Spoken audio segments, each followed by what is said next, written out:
There's breaking news coming in. Civilian side of Hamid Karzai Airport in Kabul has been closed. Airspace over airport released to the military. A formal notice to airmen has been issued. Question mark on the last-minute Air India flight operations at the moment. The civilian side of Hamid International Karzai Airport in Kabul has been closed. Rahul Srivastava bringing us all the very latest details right there. Rahul, walk our viewers through what this means for the last-minute Air India flight operations. Jyoti, it means absolute chaos, as you said, on the ground, and a huge disarray in air. Why I say that through a communication just now, it has been clarified that there are very two elements. That one, the Kabul airspace has been released to the military. This is from the Afghanistan Civil Aviation Authority. That it has been Kabul airspace has been released to the military, and the advice which has been given is that the transit of aircraft should be rerouted, primarily because any transit through Kabul airspace will be uncontrolled. Surrounding FIRs have been issued. Advice means that you can't fly over the Kabul airspace, that means over Afghanistan, largely because it is now uncontrolled. There is no ATC, there is no aviation authority controlling flying over Afghanistan. That means all the flights which are going from the eastern part of the world from Southeast Asia and others towards Europe or America need to take a long detour. In fact, Air India has already carried out a detour exercise for its aircraft. On the second front, the advice says that the civilian side of Hamid Karzai International Airport, the Kabul airport, is now closed until further notice. That means those who are stranded on the ground in Afghanistan, in Kabul, will not be able to take off. That means people who are stranded will not find any exit from Afghanistan, and flights cannot be operated now to Afghanistan.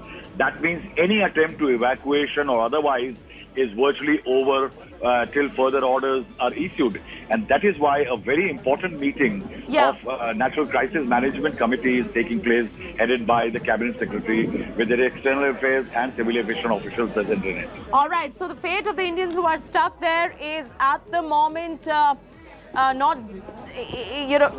they are stuck over there because the civilian side of the Hamid Karzai Airport has been shut.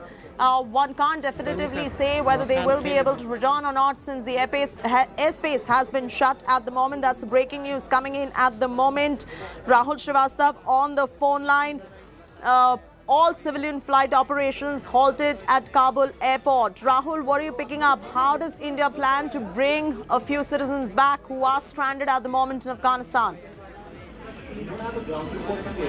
Chetty, what one can say is that right now, given the kind of Talibani euphoria which has might have set in, and whether back channels can be operated at this moment or not, this is what the Indian government's effort would be. That one, in terms of the human assets or Indians present in Afghanistan, what is the status? The first important element is to check the status. How safe are they in Afghanistan today?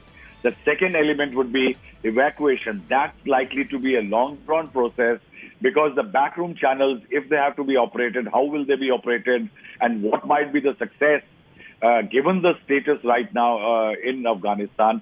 And that's why the Indian government faces an extremely uphill task at this moment as far as the status of Indians is concerned. But what we are told is that the assurance which has come from Afghanistan through sources is that right now there is no immediate threat being faced by Indians who are in Afghanistan. And so right now there is no immediate threat that is being faced by Indians who are in Afghanistan, according to Rahul Srivastava. Geeta Mohan is also there. But Geeta, we also had this report talking about the gunfight that has transpired in the airport as well. In the midst of all of this, it's going to be a precarious situation right there for the Indian government, who is trying to get the Indians back from Afghanistan with the airspace being shut. Amidst all of this, do you see any light at the end of the tunnel with Indian government trying to make headway to bring the people back?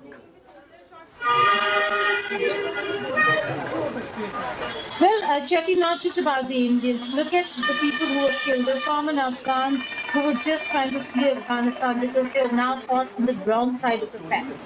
And that's the reason why they were on that tarmac. There were repeated warnings not to be on the tarmac. But look at the desperation of the people who no longer feel safe in their own homeland and want to leave. That's the reason why, after repeated warnings, gunfire shots were fired, and 3 people reportedly have been killed. So it's a very unfortunate incident. Very unfortunate even for those who are planning and trying evacuations. All the evacs, whether if it's India or for that matter any other country, British, Canadians, all of them, Germans, French, all of them are trying to evacuate their people, and that certainly becomes a scary scenario at the Kabul airport. But the precariousness of the situation is not just for foreign nationals who are trying to leave. The worst affected, the biggest victims, Chefi, today are common Afghans who stood by the Americans. Absolutely. The biggest victims are the common Afghans. You're very much right on that front, but also questions arising on how Indians will be brought back if the airspace is shut. There is absolute chaos, as we've been reporting, at the Kabul airport. People were rushing to the Kabul airport to flee the country, and we're also getting news coming in from the local media at this point of time that multiple explosions were heard last night near the airport. Let's take a look.